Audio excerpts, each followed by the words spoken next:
আসসালামু আলাইকুম ভিউয়ার্স। চিপাগলিতে এত বাড়িঘর উঠেছে যে মানুষজনের চলাচলেরই সমস্যা হয়ে দাঁড়িয়েছে। বাহ, কি সুন্দর একটা বিল্ডিং! দেখেন, টাকার অভাবে সে গ্লাস লাগিয়ে বিল্ডিং তৈরি করেছে বাইরে। তারপর দেখেন পরের বিল্ডিং আবার আছে, সেটা নতুন বিল্ডিং তৈরি হচ্ছে। তারপর বিল্ডিংটা দেখুন ভালোই লাগতেছে। তারপরে এই বাম পাশে আবার লাল একটা বিল্ডিং দেখা যাচ্ছে। এটা কিসের বিল্ডিং?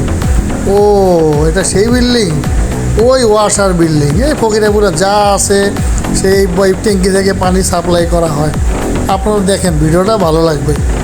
ধন্যবাদ সবাইকে, ভালো থাকবেন। ট্যাঙ্কিটা দেখেছেন কত বড়? সবাই উপভোগ করুন। আসসালামু আলাইকুম।